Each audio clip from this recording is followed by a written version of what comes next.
Hello and welcome to Fireside Chats at the Influencer Series conducted by the Alchemist Accelerator. These are timely chats with tech leaders about what's on their mind. Let's get into it.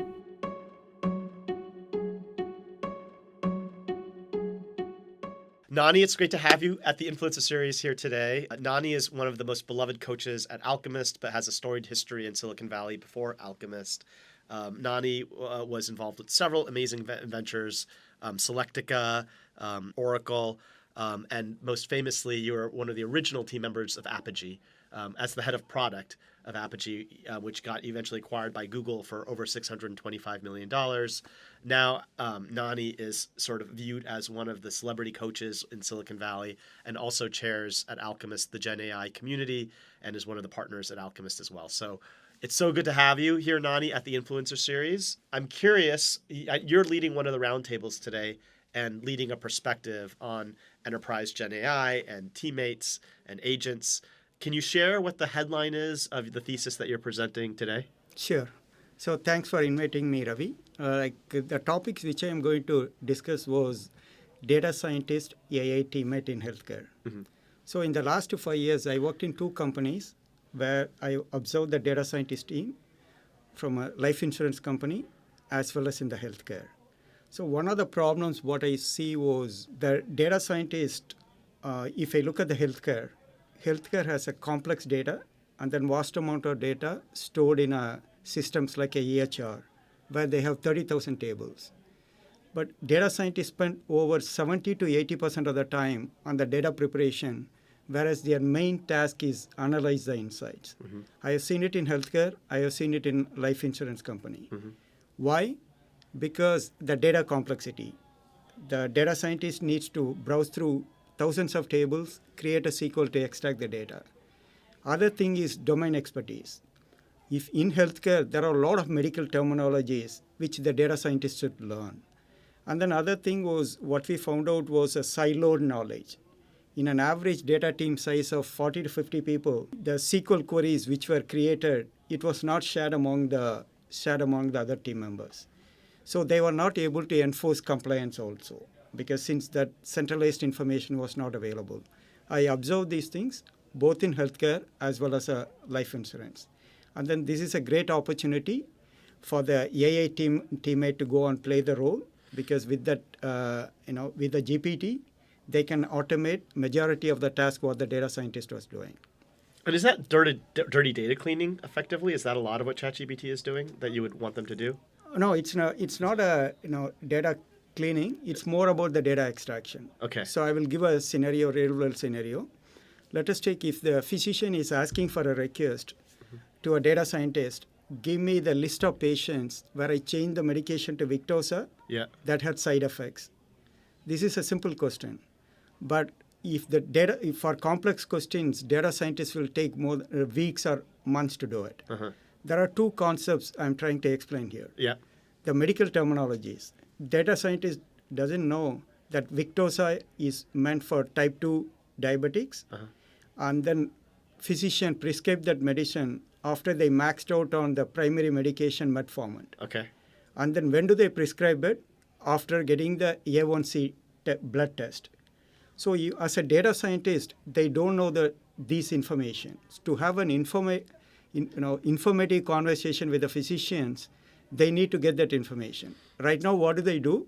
They go to the internet, try to find this information. The second concept is data scientists are not good SQL experts. Mm-hmm. So they also go to, right now, recently what I observed was every data team member has a ChatGPT account. Mm-hmm. And then they try to learn how to create a SQL using the ChatGPT. But the challenge here is healthcare is a protected system. All the data and information is within the firewall. They cannot share that information inside, in a ChatGPT public environment. Mm-hmm. So this is where we see an opportunity for the AI teammate in healthcare. Okay. And is that, so you see hundreds of generative AI companies a year and you coach hundreds a year. Can you give us a snapshot of where you think the opportunities are right now in generative AI if you're a startup founder? Which ones do you think are the most compelling? Yeah, so here, a couple of areas which I see that opportunity, as I told you, in the healthcare side. Yep. as well as the supply chain also. Okay. Right? If I look at the supply chain, the leaders are Oracle, SAP, and other folks. And then still a lot of innovations is not happening in that area. And then that's why these are the two areas. And then the life insurance are three verticals where a lot of AI teammate adoption will be there. And how do you assess where to attack if you're a founder? Do you have advice on where to begin? Yeah. So the first thing what you have to do is I will take the case of this company Umidi where they are building the AI teammate for healthcare. Mm-hmm. First thing what you have to do was you need to talk to more than 100 the prospects. Mm-hmm. You need to do that customer validation. Yep. In this case, initially when we started the customer validation, our initial hypothesis was the data scientists are going to spend 70 to 80% of the time on data preparation. Mm-hmm. With that hypothesis, when we validated it, 95% said yes, but they don't know how to solve that problem. Mm-hmm. So that's why the first thing what the startup founders should do is come up with a problem hypothesis, 2 or 3 problem hypotheses, and then start validating with the prospects. If you are able to get 90% or above 80% that this is a problem hypothesis, then try to go and build a pilot and then validate with the customer. You start with the hypothesis, or do you do a discovery to identify the problem first? No, you start with the problem hypothesis. You do. So you start and you either invalidate it or validate it. Yeah. So what you do is you start off with 2 hypotheses.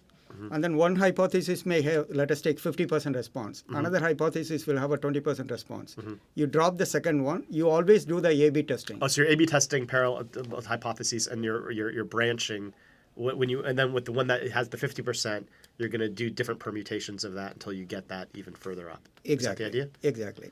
And so Umedi, which was an Alchemist company, they did 100 customer discovery. Was it just A/B surveying, or was it actually interviews? No, what we do is it's not a survey. Yep. So whenever, like how we did it in Umidi was, let us take, we had that problem hypothesis, then we reached out through the LinkedIn and then say, you are the thought leader here. Yeah. We want to validate that problem. Yep. So what we did was we did only the 20 minutes interview. Yeah. The 100 prospects what I was talking about, it's only a 20 minutes interview.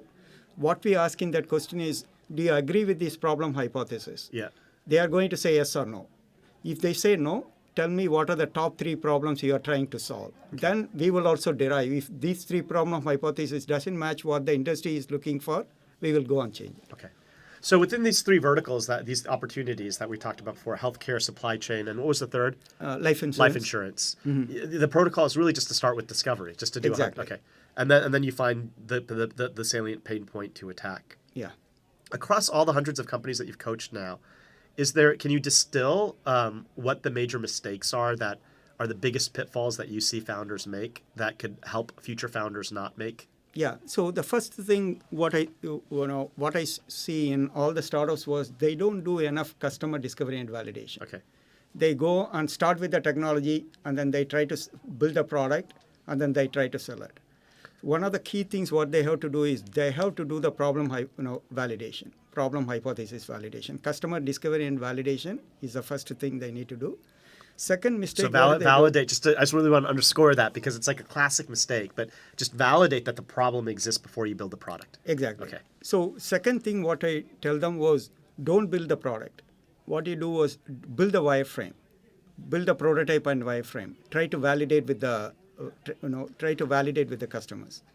So the third things which we also do very well in Alchemist Accelerator is having a customer advisory board members. Try to get 10 to 12 customer advisory board members, and then keep iterating the prototype until the advisors say, okay, we are solving this problem. If you go and build the product, we will buy it. Then only you go and build the product. And so then people will prepay you before you build the product. Exactly. Yeah. So when you're iterating the prototype, you're just iterating the wireframes. Yeah. You're just showing the flow. Exactly. And then you get that to a point where it's so compelling that people will pay for the build. Yeah. So one of the key things what we did in Umidi and other Alchemist startups was the customer will not be able to differentiate that is an actual product demo or a wireframe demo. Okay. Wireframe demo is such compelling, they'll say, okay, we want to buy the product. Yeah. Then we will ask for 6 to 8 weeks time for building the product. Yeah.